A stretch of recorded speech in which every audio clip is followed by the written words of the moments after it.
Who would have thought? A tiny vial of liquid decided the fate of China's high-end chips. Why a small bottle overturned chip hegemony?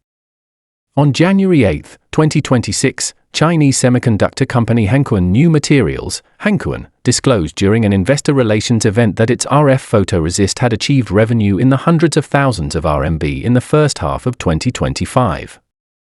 Furthermore, its new photoresist material factory in Hefei has completed part of its planning and construction and is about to gradually release capacity.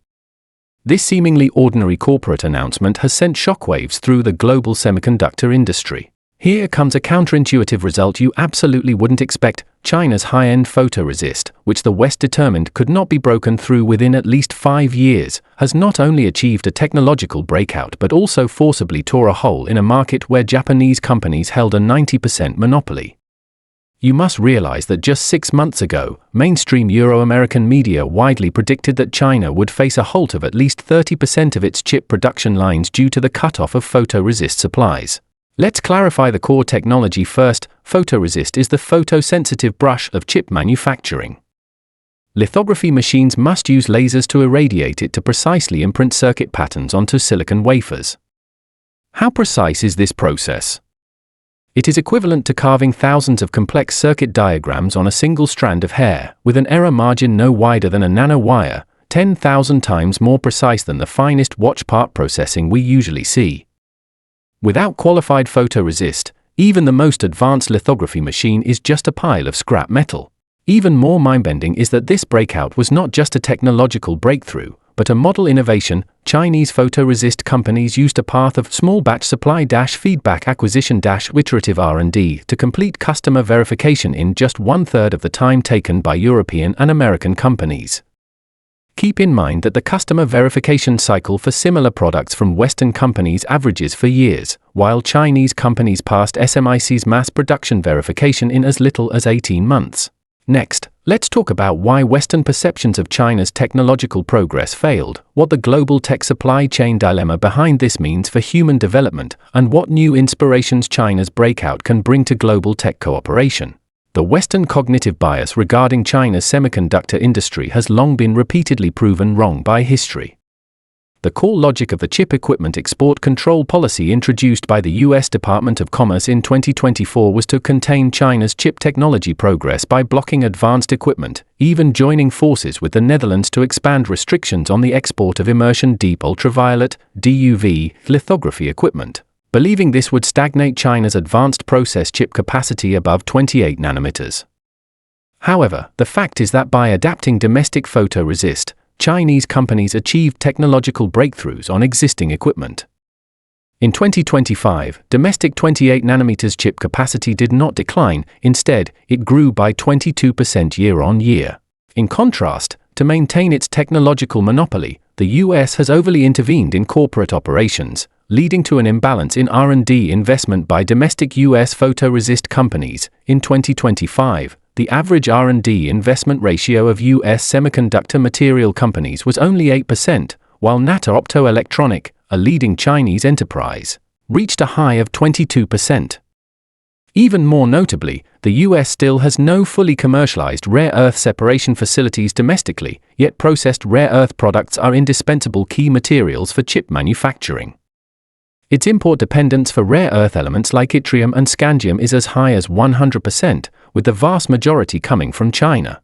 Commentary and analysis. This comparison clearly reveals the core flaw in the Western cognitive model, simply equating technological progress with equipment dependence, while ignoring the innovative adaptation capabilities and full industry chain layout awareness of Chinese enterprises. The US attempts to cut the supply chain using hegemonic means failed to contain China and instead exposed the fragility of its own supply chain. The essence of global technological development is complementary collaboration. Any act of politicizing technology will eventually backfire.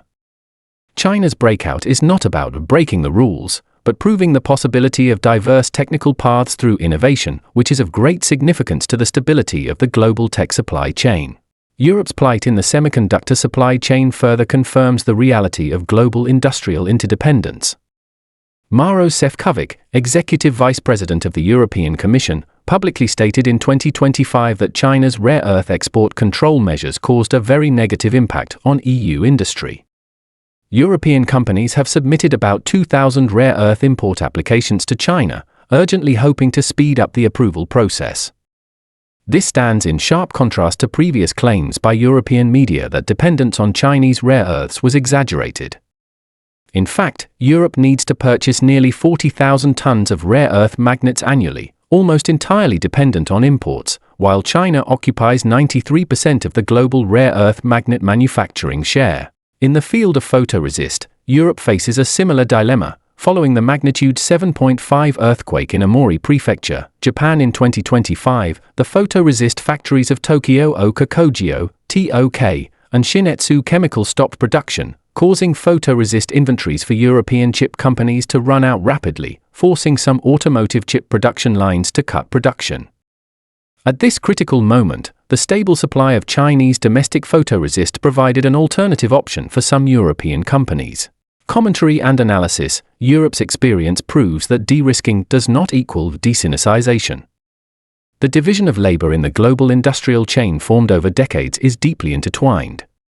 Attempting to detach from the Chinese supply chain to build a parallel system is not only costly but also faces huge risks of supply chain rupture. China's photoresist breakout provides more diverse supply choices for the global semiconductor industry, which is a significant contribution to global technological development.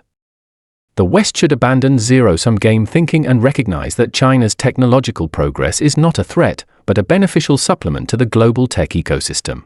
Comparing the development models of European-American companies versus Chinese companies, the breakout path of Chinese photoresist enterprises offers more inspiration. The monopoly status of Japanese companies in the photoresist field stems from decades of technological accumulation, but it has also created the drawback of technological closedness. Companies like Shin-Etsu Chemical and JSR maintain extremely high levels of secrecy regarding core technologies, not even opening technical cooperation to allies. In contrast, the open collaboration model adopted by Chinese companies is distinct. Nata Optoelectronic collaborated with the Chinese Academy of Sciences to tackle core technologies, and Red Avenue New Materials, Tongcheng, integrated resources by holding a controlling stake in Beijing Kempa, Kehua. This industry-academia research collaborative innovation model allowed China to leap from following to running alongside in just a few years. Data shows that in 2023, the localization rate of China's high-end photoresist was less than 5%, but by 2025 it had exceeded 30%, whereas European and American companies typically require more than 10 years to achieve breakthroughs in equivalent technical fields. More crucially, the Chinese model of nurturing R&D with the market, acquiring market feedback through small batch supplies to quickly iterate products, effectively reduced R&D risks, contrasting sharply with the traditional Western model of heavy R&D, light market. Commentary and analysis: behind this difference in models lies a different understanding of the laws of technological development. The traditional Western model relies on long-term capital investment and technological monopoly, while the Chinese model focuses more on combining market demand with technological R&D. Today, as global tech competition intensifies, a singular development model can no longer cope with complex challenges. China's practice proves that an open, collaborative, and market-oriented innovation model can drive technological breakthroughs more efficiently. This not only provides a reference for developing countries to catch up technologically but also offers new ideas for global tech governance. Technological development should not be the patent of a few countries, but a result explored jointly by all humanity. Though the photoresist vial is small, it reflects the fragility and resilience of the global tech supply chain. The breakout of Chinese enterprises is not to shatter the global tech landscape, but to prove the possibility of diverse technical paths and inject new vitality into global tech cooperation. If you want to understand the deep logic of the global tech supply chain and the true stories behind China's tech breakthroughs, welcome to follow me. I will bring you more detailed analysis in the future. Thank you for watching, and see you next time.